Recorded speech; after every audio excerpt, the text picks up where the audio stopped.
आज मैं आपको आज़ादी के महानायक भगत सिंह, राजगुरु सुखदेव की कुछ कहानियाँ बताने वाला हूँ। इनको फांसी क्यों दी गई थी? जब इनके फांसी दी गई थी तब सुखदेव 23 वर्ष के थे, भगत सिंह भी 23 वर्ष के थे और राजगुरु 22 वर्ष के थे। उस समय इन तीनों को पूरा देश जानता था, खासकर भगत सिंह को। भगत सिंह मोस्ट पॉपुलर थे। उस समय शुरुआत होती है साइमन कमीशन से। भारत में मिस्टर साइमन के नेतृत्व में ये कमीशन भारत में आया था। भारतीयों ने इस कमीशन को स्वीकार नहीं किया क्योंकि इस कमीशन को निष्पक्ष जांच कैसे करते। इस कमीशन में 7 अंग्रेज सदस्य थे। यह कमीशन 8 नवंबर 1927 को भारत में आया था और यह साइमन कमीशन के नाम से जाना जाता है। तो हुआ कुछ ऐसा था, इस कमीशन को पास करने से मना किया गया था। भारतीयों ने इस कमीशन को श्वेत कमीशन का नाम दिया क्योंकि इसमें सभी अंग्रेज थे, इसीलिए भारतीयों ने इसे श्वेत कमीशन कहा। और जेम्स स्टोक ने लाठीचार्ज का ऑर्डर दे दिया। अंग्रेजी सेना ने भारतीयों पर लाठीचार्ज कर लाला लाजपत राय पर लाठीचार्ज करते हुए लाला लाजपत राय घायल हो गए और उनकी लाठीचार्ज में मृत्यु हो गई। इसी के चलते 17 नवंबर 1928 को वो शहीद हो गए और उनकी मौत का बदला लेने की कसम खा ली। उन्होंने फिर किया क्या कि 17 दिसंबर 1928 को सैंडर्स को गोली मारकर घटना आती है असेंबली बम कांड की। असेंबली में उनकी पब्लिक सेफ्टी बिल को, ट्रेड डिस्ट्रीब्यूट बिल को पास कराना था, लेकिन उसके जो सदस्य थे वे विरोध में थे। इस बिल का उद्देश्य भारतीय क्रांतिकारियों को दबाना था। उस समय का वायसराय इस बिल को पास कराना चाहता था, तो इस क्रांतिकारियों ने तय किया कि जिस दिन वो आएगा उसी दिन असेंबली में बम फेंकेंगे। उनका ये भी प्लान था कि किसी को कोई चोट ना आए।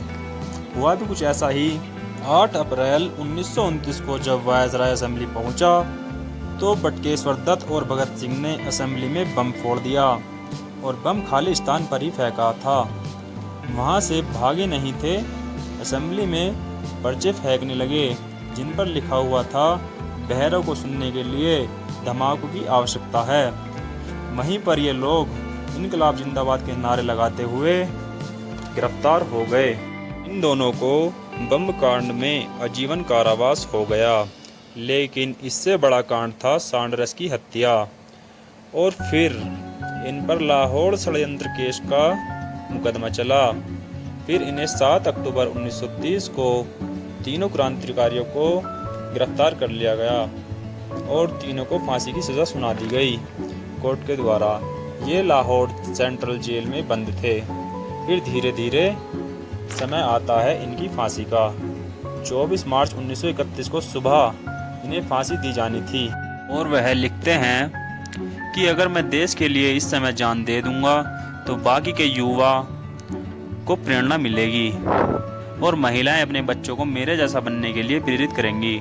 इसी वजह से ये बहुत खुश थे। इन्हें पता था कि उन्हें फांसी होने वाली है, लेकिन ये बहुत खुश थे। इनकी आखिरी इच्छा घर का बना हुआ खाना। उन्होंने लाहौर जेल में एक महिला कर्मचारी से घर से खाना मंगवाया था। आखिरी दिन 23 मार्च को, फांसी तो 24 मार्च को होनी थी, लेकिन देश के युवा बहुत आक्रोशित थे उनके प्रति और अंग्रेज डर गए। जबकि फांसी सूर्य उदय से पहले दी जानी होती है, लेकिन शाम को 7:30 बजे फांसी दी जानी थी। ये लोग फांसी के लिए चल दिए। इनसे इनकी आखिरी इच्छा पूछी गई तो इन्होंने एक दूसरे से गले लगाने के लिए कहा और गले मिलते हुए हंसते हंसते गाना गा रहे थे।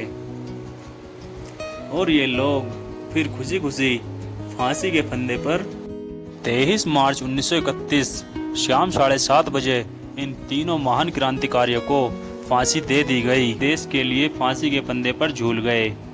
वीडियो को लाइक करें और चैनल को सब्सक्राइब करें। तो चलिए मिलते हैं नेक्स्ट वीडियो में।